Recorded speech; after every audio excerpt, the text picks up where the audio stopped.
ፈገግታዋ ከፊቷ ላይ አይለይም ነበር። ትምህርት አልቆ ትምህርት ቤቱ ጭር ማለት ሲጀምር ኮሊን በክፍል 215 ውስጥ ተቀምጣ የፈተና ወረቀቶችን እያረመች ነበር። ፊሊፕ ወደ ክፍሏ ገባ።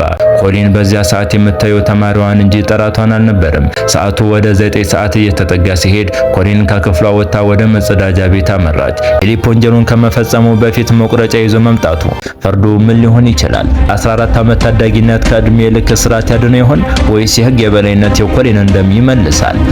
ሰላም ቤተሰብ፣ ዛሬም እንደተለመደው እውነተኛ የወንጀል ታሪክ ይዘን መጥተናል። ቻናላችንን ሰብስክራይብ በማድረግ እስከ መጨረሻው ተከታተሉን።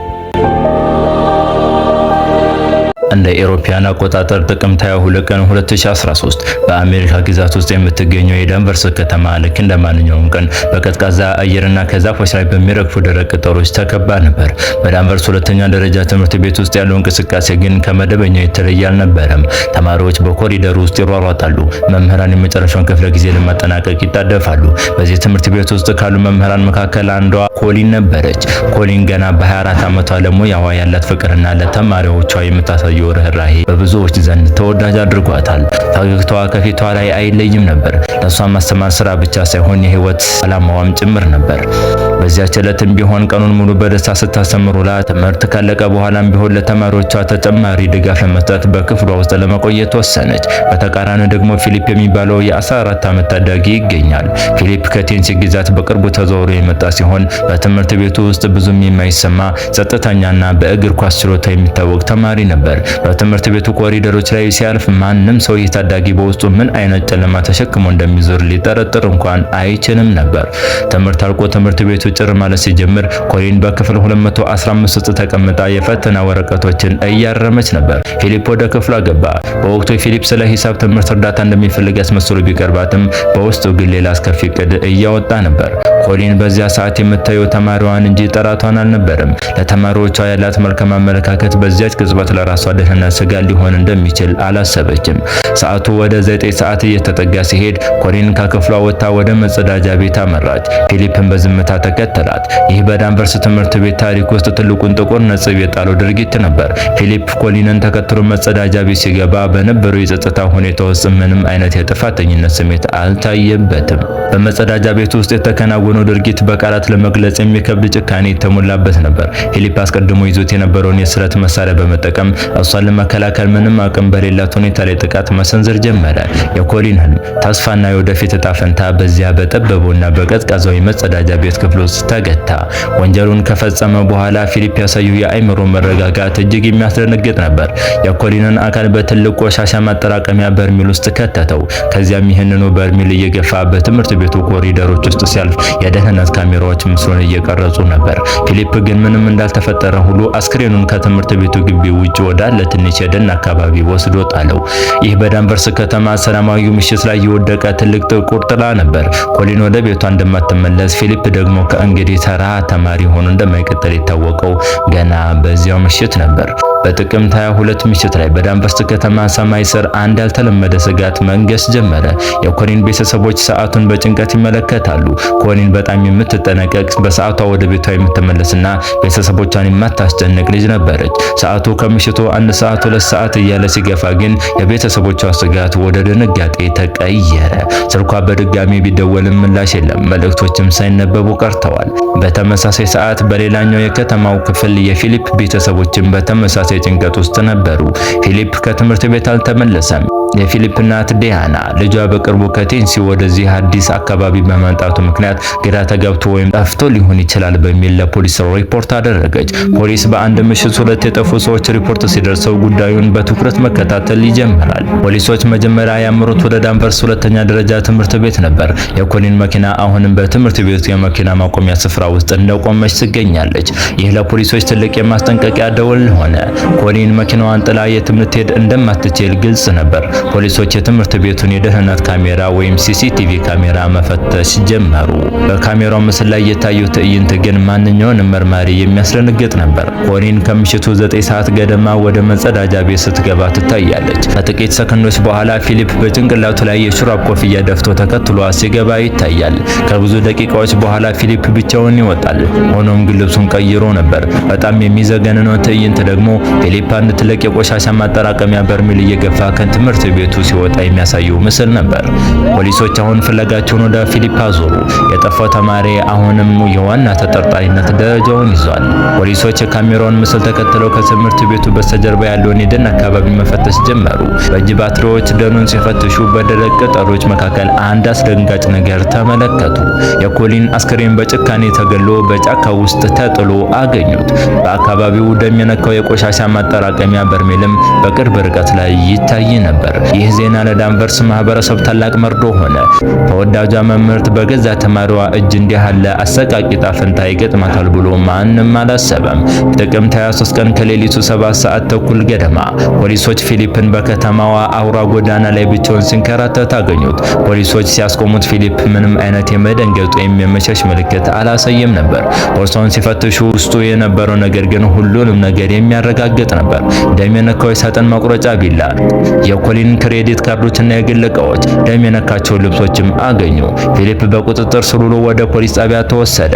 በምርመራ ወቅት ፊሊፕ እጅግ ቀዝቃዛና ስሜት አልባ ነበር። ወንጀሉን እንደፈጸመ አልካደም። ነገር ግን ለምን እንደፈጸሙ ግልጽ የሆነ ምክንያትም አልሰጠም።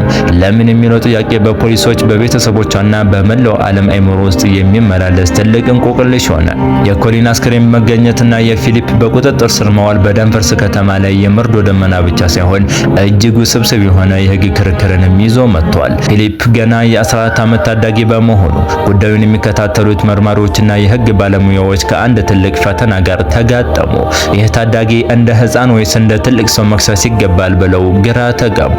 በዚህ ከተማ ሕግ መሰረት በከባድ ግድያ ወንጀል የተከሰሰ ማንኛውም የ14 ዓመት ታዳጊ እንደ ትልቅ ሰው ሊዳኝ ይችላል። ይሁን እንጂ የፊሊፕ ወጣትነትና የነበረው ጸጥተኛ ስብዕና የብዙዎችን ቀልብ ስቦ ነበር። አቃቤ ሕግ ግን የወንጀሉ አፈጻጸም የታቀደ መሆኑንና ፊሊፕ በተጎጂዋ ላይ የፈጸመው ኢሰብአዊ ድርጊት በማስረጃነት በማቅረብ እንደ ትልቅ ሰው እንዲቀጣ ጠንካራ የሕግ መሰረት ጣለ። የፍርድ ሂደቱ ሲጀምር መላው ዓለም ትኩረቱን በሳሌም በሚገኘው የፍርድ ቤት አዳራሽ ላይ አደረገ። በዚያም የኮሊን ቤተሰቦች የልጃቸውን አሰቃቂ ሞት ምስልና ድምጽ እየሰሙ በከፍተኛ ሐዘን ውስጥ ሆነው ፍትህን ይጠባበቁ ነበር። የፊሊፕ ጠበቆቿና መከላከያ ያደረጉት የአእምሮ ህመም አለበት የሚለውን ነጥብ ነበር። ፊሊፕ በወቅቱ በአእምሮ ውስጥ የሚሰሙት ድምጾች እንደነበሩና ራሱን መቆጣጠር እንደማይችል በሳይኮሲስ ውስጥ እንደነበርም ተናገሩ። የፊሊፕ እናትም ልጇ ከቅርብ ጊዜ ወዲህ ባህሪው እየተቀየረ እንደመጣና በቤተሰባቸው ውስጥ የነበረው የጭንቀት ሁኔታ በልጁ ላይ ተጽዕኖ እንዳሳደረ በምሬት ተናገረች። በተቃራኒው የአቃቢ ሕግ ባለሙያዎች ፊሊፕ ወንጀሉን ከመፈጸሙ በፊት ያደረጋቸውን ዝግጅቶች እንደ ማስረጃ አቀረቡ። ፊሊፕ ወንጀሉን ከመፈጸሙ በፊት መቁረጫ ይዞ መምጣቱ፣ መምህርቷን እስከ መጸዳጃ ቤት ድረስ በትዕግስት መከታተሉ፣ ወንጀሉን ከፈጸመ በኋላ የደህንነት ካሜራዎችን ለማምለጥ የሞከረበት መንገድና ልብስ መቀየሩ፣ አስከሬኑን ለመደበቅ የወሰደው እርምጃ፣ እነዚህ ሁሉ ነጥቦች ፊሊፕ ምን እያደረገ እንደሆነ በሚገባ የሚያውቅ ድርጊቱን በድንገተኛ ስሜት ሳይሆን በእቅድ የተመራ መሆኑን የሚያሳዩ ነበሩ። በችሎት ላይ የቀረቡት የሕክምና ባለሙያዎች በፊሊፕ አእምሮ ዙሪያ የተለያዩ ትንታኔዎችን ሰጡ። አንዳንዶቹ የስብዕና መዛባት እንዳለበት ሲገልጹ፣ ሌሎች ደግሞ ፊሊፕ በጣም ብልህና ሁኔታዎችን ለራሱ በሚመች መንገድ የሚጠቀም እንደሆነ ተከራከሩ። በጣም ልብ የሚነካው ምስክርነት ደግሞ የኮሊን እናት የሰጠችው ቃል ነበር። ኮሊን ለተማሪዎቿ የነበራት ፍቅር የመጨረሻዋ መሆኑ የዓለምን ትልቅ ግፍ ያሳያል ስትል በእንባ የታጀበ ንግግር አደረገች። መላው የችሎት አዳራሽ በዝምታ ተዋጠ። ይህ ታሪክ የአንድ መምህርት ሞት ብቻ ሳይሆን የማስተማር ሙያና በትምህርት ቤት ውስጥ ያለውን የመተማመን መንፈስ እንዴት እንደሰበረ የሚያሳይ ነበር። ፊሊፕ በችሎቱ ወቅት አብዛኛውን ጊዜውን አንገቱን ደፍቶ ነበር የሚያሳልፈው። አልፎ አልፎ ግን የሚያሳየው ቀዝቃዛ አመለካከት ብዙዎችን ያስደነገጠ ነበር። ፍርዱ ምን ሊሆን ይችላል? 14 ዓመት ታዳጊነት ከዕድሜ ልክ እስራት ያድነው ይሆን ወይስ የሕግ የበላይነት የኮሊንን ደም ይመልሳል? የፊሊፕ የፍርድ ሂደት ለሳምንታት የዘለቀ ሲሆን በመላው አሜሪካ ከፍተኛ ትኩረት የተሰጠው ክርክር ነበር። የችሎቱ አዳራሽ በጋዜጠኞች፣ በሕግ ባለሙያዎችና በኮሊን ቤተሰቦች ተሞልቷል። ሁሉም የሚጠብቀው አንድ ነገር ብቻ ነው። ይህ ታዳጊ ለፈጸመው ኢሰብአዊ ድርጊት ተገቢውን ቅጣት ያገኝ ይሆን የሚለው ነው። ዳኞች ለ5 ቀናት ያህል የቀረቡትን ማስረጃዎች፣ የቪዲዮ ምስሎችና የባለሙያዎችን ምስክርነት በጥልቀት መረመሩ። የፊሊፕ የመከላከያ ጠበቆች ያቀረቡት የአእምሮ ጤና ችግር አለበት የሚለው መከራከሪያ በቂ ሆኖ አልተገኘም። ዳኞቹ ፊሊፕ ወንጀሉን የፈጸመው በድንገተኛ እብደት ሳይሆን በከፍተኛ ጥንቃቄና በእቅድ መሆኑን አመኑ። እንደ አውሮፓውያን አቆጣጠር በታህሳስ 2015 ዳኞቹ ፊሊፕ በሶስት ዋና ዋና ወንጀሎች ጥፋተኛ መሆኑን በሙሉ ድምፅ አወጁ። በመጀመሪያ ደረጃ የታቀደ ግድያ፣ በከባድ አስገድዶ መድፈር፣ በመሳሪያ የታገዘ ዝርፊያ። ውሳኔው ሲነበብ በችሎት ውስጥ የነበሩት የኮሊን ቤተሰቦች እርስ በርሳቸው ተቃቀፉ። ፊሊፕ ግን ልክ እንደቀደሙት ቀናት ሁሉ ምንም አይነት ስሜት ሳያሳይ አይኖችን ወደ መሬት ተክሎ በዝምታ ቆሞ ነበር። በየካቲት ወር 2016 ዳኛ ዴቪድ የመጨረሻውን የቅጣት ውሳኔ ለማስተላለፍ ችሎት ላይ ተቀመጡ። ዳኛው ውሳኔያቸውን ከመስጠታቸው በፊት ፊሊፕ የፈጸመው ወንጀል ንጹህ ክፋት እንደሆነና በማህበረሰቡ ላይ ያሳደረው ቁስል በቀላሉ የማይሻር መሆኑን ገለጹ። ፊሊፕ በወቅቱ የ14 ዓመት ታዳጊ ቢሆንም በፈጸመው ወንጀል ክብደት ምክንያት የሚከተለው ቅጣት ተወሰነበት። ለግድያው ወንጀል የእድሜ ልክ እስራት፣ ከ40 ዓመት በኋላ በይቅርታ የመፈታት እድል ያለው። ለአስገድዶ መድፈርና ለዝርፊያው ተጨማሪ 40 ዓመታት እስራት። ይህ ማለት ፊሊፕ ቢያንስ ከ70 እስከ 80 ዓመታት እስር ቤት ውስጥ ማሳለፍ ይኖርበታል። ይህ ውሳኔ በታዳጊዎች የህግ ታሪክ ውስጥ ትልቅ ቦታ የሚሰጠው ሲሆን ታዳጊ መሆን ከአሰቃቂ ወንጀል ተጠያቂነት አያድንም የሚል ጠንካራ መልእክት ያስተላለፈ ነበር። በቅጣት ውሳኔው ዕለት የኮሊን እናት ልብ የሚነካ ቃል ሰጠች። ፊሊፕ የኮሊንን አካል ገደለ እንጂ ስሟንና ትዝታዋን ሊገድል አይችልም በማለት ተናገረች። ቤተሰቦቿ ኮሊንን ለተማሪዎቿ የነበራትን ፍቅርና ያሳየችውን ርህራሄ ለማስታወስ ኮሊን ስኮላርሺፕ የተሰኘ የትምህርት ዕድል ፈንድ አቋቋሙ። ይህም የእርሷን መልካም ስራ ለዘላለም በህይወት ለማቆየት የተደረገ ጥረት ነበር። ይሁን እንጂ ፍርዱ ለቤተሰቦቿ የተወሰነ እረፍት ቢሰጥም የኮሊን አለመኖር የፈጠረው ባዶነት ግን በማንም ሊተካ የማይችል ሆነ። በዳንቨርስ ሁለተኛ ደረጃ ትምህርት ቤትም ቢሆን ከዚያ ቀን በኋላ ነገሮች ሁሉ ተቀየሩ።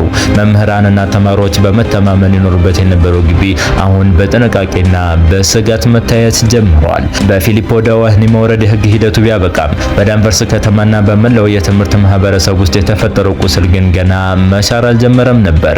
በትምህርት ቤቶች ውስጥ መምህራንና ተማሪዎች ያላቸው ግንኙነት በቅንነትና በመተማመን ላይ የተመሰረተ ነው።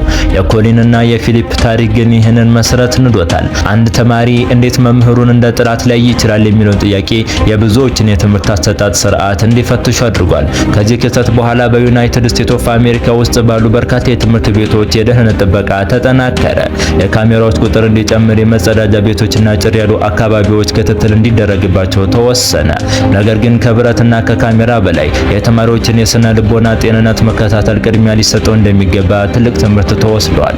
ፊሊፕ በዝምታ ውስጥ ተሸክሞት የነበረው ጨለማ ቀድሞ ቢታወቅ ኖሮ ምናልባት ይህ አሳዛኝ ታሪክ ባልተከሰተ ነበር የሚሉ ብዙዎች ናቸው። ኮሊን በህይወት በነበረችበት አጭር ዘመን ውስጥ ለሰዎች ያሳየችው ደግነት ከሞቷ በኋላ ፍሬ ማፍራቱን ቀጥሏል። ቤተሰቦቿ ያቋቋሙት የትምህርት ዕድል ወይም ስኮላርሺፕ ፈንድ በመቶዎች የሚቆጠሩ ወጣቶች የመምህርነት ህልማቸውን እንዲያሳኩ ረድቷቸዋል። ደግ ሁን የሚለው የእርሷ መሪ ቃል በዳንቨርስ ከተማ ውስጥ የሚገኙ ፖስተሮች፣ ቲሸርቶችና መታሰቢያዎች ላይ በጉልህ ይታያል። ይህ መፈክር በአንድ በኩል የእርሷን ማንነት ሲገልጽ፣ በሌላ በኩል ደግሞ ዓለም በክፋት እንዳትሸነፍ የሚያሳስብ የብርሃን መልእክት ሆኗል። በየዓመቱ በጥቅምት ወር የከተማው ነዋሪዎች ሮዝ ቀለም በመልበስ የእርሷን ህይወት ያስባሉ። ሮዝ ቀለም የኮሊን ተወዳጅ ቀለም ነበር። ፊሊፕ ዛሬም በእስር ቤት ይገኛል። ስለ ድርጊቱ ጥልቅ ንስሐ መግባቱን ወይም አለመግባቱን በተመለከተ ግልጽ መረጃዎች የሉም። ሆኖም የእርሱ ታሪክ ለወንጀል ተመራማሪዎችና ለስነ ልቦና ባለሙያዎች ትልቅ የጥናት ርዕስ ሆኖ ቀጥሏል። አንድ ታዳጊ ወደ እንዲህ አይነት የጭካኔ ጥግ እንዲደርስ የሚያደርጉት ማህበራዊ፣ ባዮሎጂካዊና አካባቢያዊ ምክንያቶች ምንድን ናቸው የሚለው ጥያቄ አሁንም አከራካሪ ነው። ይህ እውነተኛ ታሪክ የሚያስተምረን ነገር ቢኖር ክፋት በየትኛውም ቦታ እንኳን ሰላማዊ በሆነው የትምህርት ቤት ግቢ ውስጥ ሊከሰት እንደሚችል ነው። ነገር ግን የኮሊን ቤተሰቦችና የዳንቨርስ ማህበረሰብ እንዳሳዩት ትልቁ ድል በክፋት ላይ መመረር ሳይሆን ያንን ክፋት በመልካምነትና በደግነት ለመተካት መጣር ነው። ኮሊን ዛሬ በአካል የለችም። ነገር ግን በክፍል ውስጥ ያስተማረቻቸው ተማሪዎች፣ በእርሷ ስም ትምህርታቸውን የሚከታተሉ ወጣቶችና ደግ ሁን የሚለውን መርህ የሚከተሉ ሁሉ የእርሷ ህይወት መታሰቢያዎች ናቸው። የባለ ታሪኳ አሳዛኝ ፍጻሜ የሰው ልጅ ጨለማ ጎን ቢያሳየንም የእርሷ ህይወት ግን የብርሃን ተስፋን ለዓለም ጥሎ አልፏል።